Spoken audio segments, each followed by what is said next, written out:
অনেক হয়েছে, এনাফ হয়েছে, 55 বছর 60 বছর এনাফ হয়েছে, আর না। ফলে আমরা ভবিষ্যতে এমন একটা দেশ চাই যেই দেশে একটা আপনার মতো একজন নারীকে বা একটা পুরুষকে, একটা ছোট বাচ্চাকে এইটা চিন্তা করতে হবে না যে আমি বিএনপি করেছি, আমি আওয়ামী লীগ করেছি, এই জন্য আমি আর ঘরে ফিরতে পারবো না।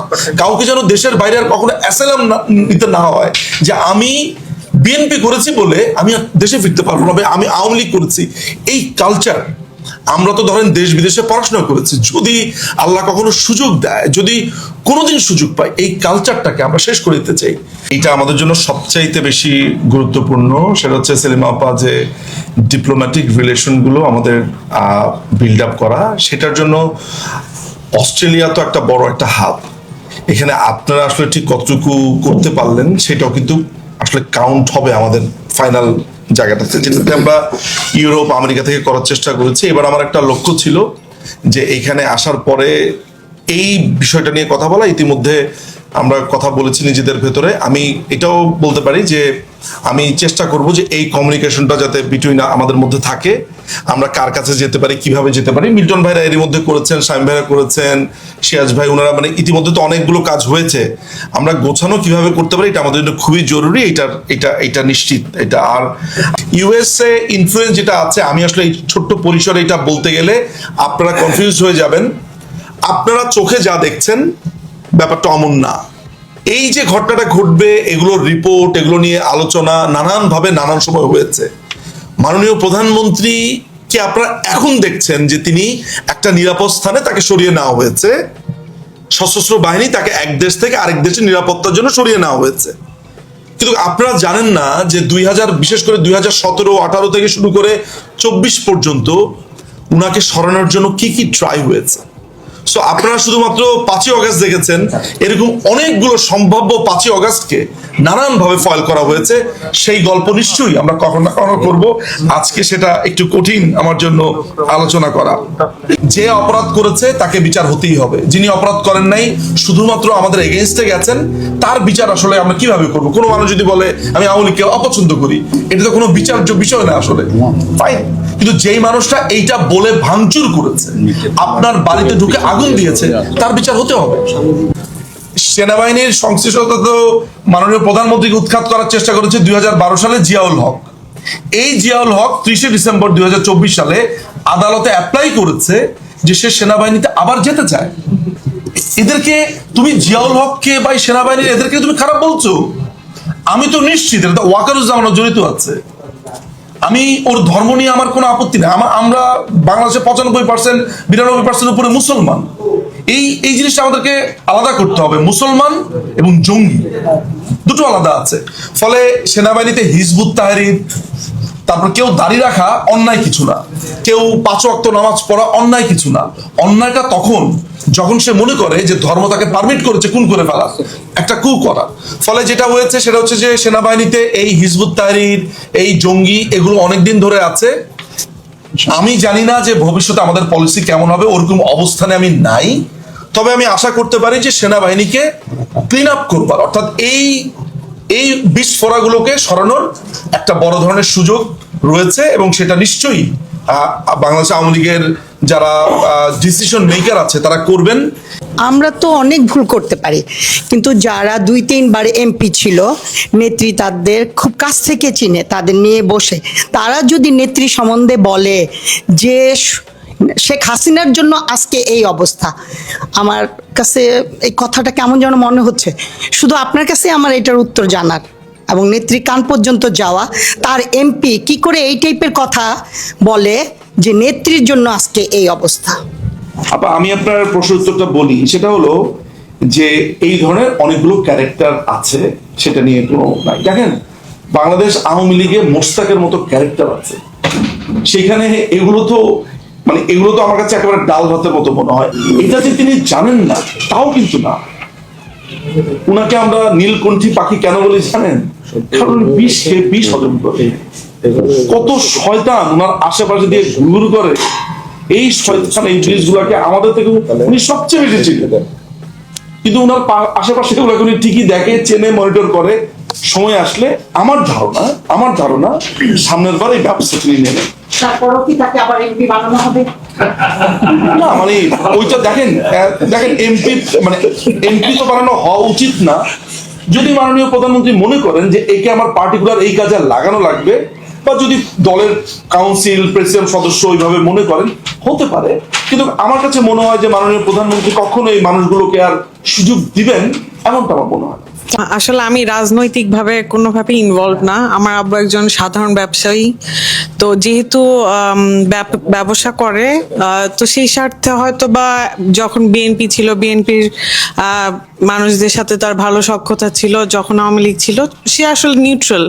বাট যেহেতু আমাদের Awami League government for long time ছিল, সো ওদের ইনফ্লুয়েন্সটাও হয়তো বা একটু বেশি ছিল।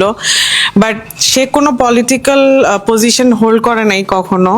বাট 5th অগস্টের পরে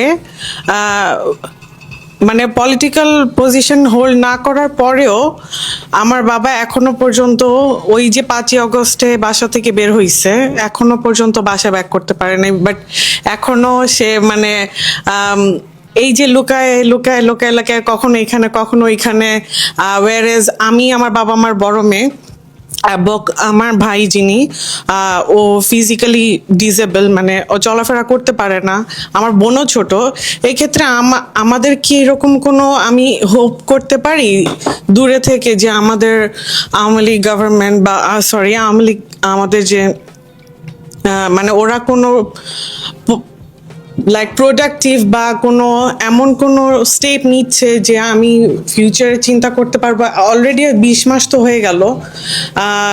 সুদূর কতদিন পরে আমরা হোপ করব যে হ্যাঁ আমার বাবা বাসায় নর্মালি ফিরে আসবে, আর কোনো হ্যারাসমেন্ট থাকবে না। তো আসলে আমরা কি এরকম কোনো আমাদের আওয়ামী লীগ থেকে বড় আপনারা কি কোনো কিছু করছেন বা কোনো প্ল্যান হচ্ছে যে আমরা কবে একটা সিকিউরিটি পাবো, আমাদের লাইফের কোন সিকিউরিটির ব্যবস্থা হবে আর কি, আমার বাবা বাসায় ফেরত আসবে?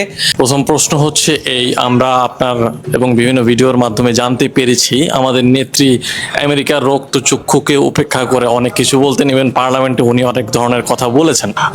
5ই আগস্টের দিন যেটা হয়েছে, বাংলাদেশের সাধারণত সেনাবাহিনীর বা সেনা প্রধান যেই নিয়োগ হয় এটা সাধারণত রাজনৈতিক বিবেচনাতেই হয়, যেটা আমার ধারণা। তো ওয়াকার খানকে যে উনি নিয়োগ দিয়েছেন, আমি মিল্টন হাসান ভাইয়ের একটা ভিডিওতে শুনেছিলাম যে নেত্রীর কাছে এই খবর ছিল যে ওয়াকার খান একজন জামাতের প্রোডাক্ট। তো এত কিছু জানার পরেও উনি কিভাবে নিয়োগ পেলেন?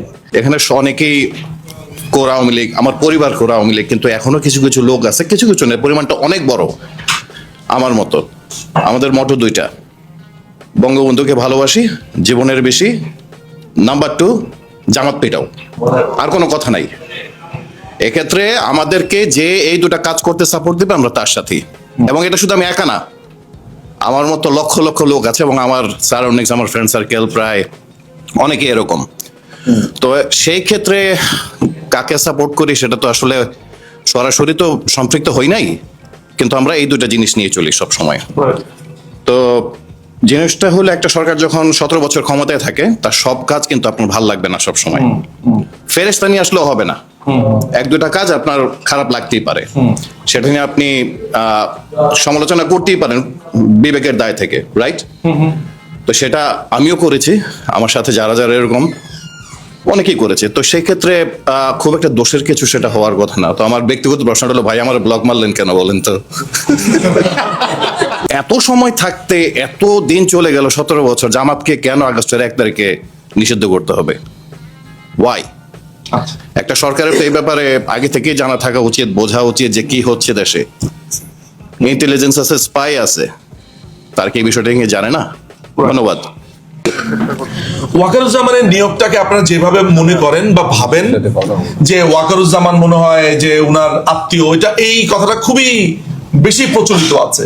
কিন্তু আপনাদের আমার মনে হয় এই ব্যাপারে মিটন ভাই আরো ভালো বলতে পারবে, উনার প্রচুর বন্ধু বান্ধব সেনাবাহিনীতে আছে। বাট আমার জায়গা থেকে বলি, ওয়াকারুজ্জামানের নিয়োগের আগে 3টা রিপোর্ট হয়েছে। ডিজিএফআই রিপোর্ট দিয়েছে, এনএসআই রিপোর্ট দিয়েছে, মিলিটারি ইন্টেলিজেন্স রিপোর্ট দিয়েছে, এমনকি আপনার সম্ভবত আপনার অন্যান্য কিছু রিপোর্টও আছে, দলীয় কিছু রিকমেন্ডেশন বা এগুলো ছিল। মাননীয় প্রধানমন্ত্রীর যদি আমি ধরে নেই, আমি যদি ওই যুক্তির খাতিরে ধরে নেই তিনি আত্মীয়র একটা অংশে পড়ে, যদি একটা সেনাবাহিনীর প্রধান হতে 6টা স্টার প্রয়োজন হয়, তাহলে একটা স্টার ধরেন পেয়েছেন আত্মীয়র কারণে, আমি সেই যুক্তির কারণে ধরে নিলাম। হোয়াট অ্যাবাউট বাকি 5টা স্টার? সেখানে আরো কন্টেন্ডার ছিল তো।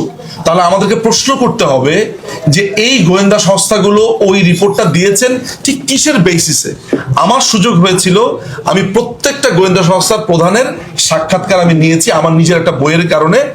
আমি এই স্বল্প পরিসরে এগুলো বলতে পারবো না, এগুলো খুবই স্ট্রেইট কাট কথা না।